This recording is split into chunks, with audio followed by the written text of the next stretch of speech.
आइए आज हम इस वीडियो के जरिए आपके सभी प्रश्नों का उत्तर देते हैं। 3 पत्नियों और 1 पुत्र वाले थे ब्रह्मचारी हनुमान। ब्रह्मचारी हनुमान जिनकी 3 पत्नियां और 1 पुत्र था। यकीन ना हो तो पूरा वीडियो जरूर देखें। ऐसी मान्यता है कि हनुमान जी का विवाह नहीं हुआ था और हिंदू धर्म शास्त्रों में पवन सुत हनुमान को राम भक्त के रूप में माना जाता है। वे बाल ब्रह्मचारी थे, परंतु ऐसा नहीं है कि वे शादीशुदा नहीं थे। कुछ पौराणिक शास्त्रों में हनुमान जी के विवाह की बात की गई है। आपको ये जानकर बड़ी हैरानी होगी कि हनुमान के 3 विवाह और 1 पुत्र भी था। आंध्र प्रदेश में हनुमान का एक ऐसा मंदिर है जहां पर हनुमान जी के साथ उनकी पत्नी की भी मूर्ति स्थापित की गई है। आंध्र प्रदेश का ये मंदिर हनुमान जी के विवाह के गवाह का एकमात्र मंदिर माना जाता है। आइए देखते हैं आगे की वीडियो में हनुमान जी के 3 विवाह के बारे में। पहला विवाह सूर्य की पुत्री सुवर्चला के साथ। सूर्य की पुत्री सुवर्चला और हनुमान जी के विवाह का उल्लेख पराशर संहिता में मिलता है। पराशर संहिता में उल्लेख किया गया है कि हनुमान जी सूर्य देवता के शिष्य थे। सूर्य देव हनुमान को 9 विद्याओं का ज्ञान देना चाहते थे। 9 विद्याओं में से 5 विद्याएं तो हनुमान जी ने सीख ली, लेकिन बाकी विद्याओं को सीखने के लिए विवाहित होना अनिवार्य था। इसी अनिवार्यता की वजह से सूर्य देवता ने अपनी पुत्री का विवाह हनुमान जी के साथ कर दिया।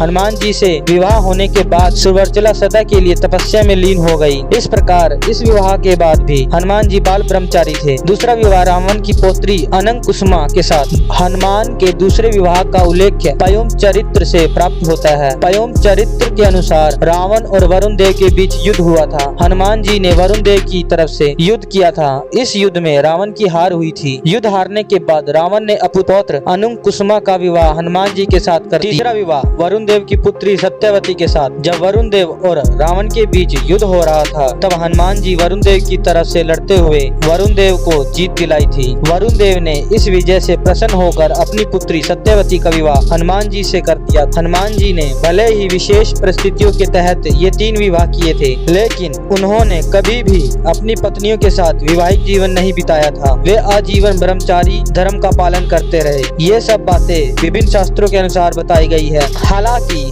ये बात दुनिया जानती है कि परम भक्त हनुमान आजीवन ब्रह्मचारी रहे। वीडियो यहीं नहीं खत्म हुई। आइए जानते हैं कि उनका पुत्र कौन था। मकरध्वज। वाल्मीकि रामायण में लिखा है कि युद्ध के दौरान रावण की आज्ञा अनुसार अहिरावण रावण लक्ष्मण को अपहरण कर उनके पातालपुरी ले गया। रावण के भाई विभीषण ने ये बात हनुमान जी को बताई। तब राम लक्ष्मण की सहायता के लिए हनुमान जी पातालपुरी पहुँचे। जैसे ही हनुमान जी पाताल के द्वार पर पहुँचते हैं तो उन्हें एक वानर दिखाई देता है, जिसे देखकर हैरान हो जाते हैं और उस वानर से उनका परिचय देने को कहते हैं। मकरध्वज अपना परिचय देते हुए बोलते हैं कि मैं हनुमान पुत्र मकरध्वज हूँ और पातालपुरी का द्वापरपाल। मकरध्वज का परिचय सुनकर हनुमान जी क्रोधित होकर कहते हैं कि तुम क्या कह रहे हो? मैं ही हनुमान हूँ और मैं बाल ब्रह्मचारी हूँ, फिर भला तुम मेरे पुत्र कैसे हो सकते हो? हनुमान जी का परिचय पाते ही मकरध्वज उनके चरणों में गिर गए और हनुमान जी को प्रणाम कर अपनी उत्पत्ति की कथा सुनाई। मकरध्वज हनुमान जी को बताते हैं जब आपने अपनी पूंछ से रावण की लंका दहन की थी, उसी दौरान लंका से उठने वाली ज्वाला के कारण आपको तेज पसीना आने लगा था। पूंछ की आग बुझाने के लिए आप समुद्र में पहुंच गए। तब आपके शरीर से टपकी पसीने की बूंद को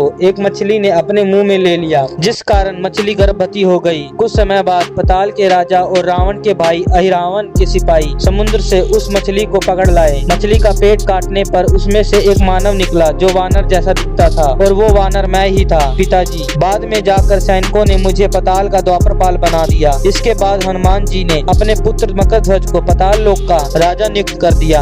हनुमान जी ने मकरध्वज को धर्म के मार्ग पर चलने की प्रेरणा दी। इस प्रकार 3 विवाह और 1 पुत्र के होते हुए हनुमान जी बाल ब्रह्मचारी ही थे। दोस्तों, आपको यह वीडियो कैसी लगी हमें कमेंट करके जरूर बताइए। Thank you.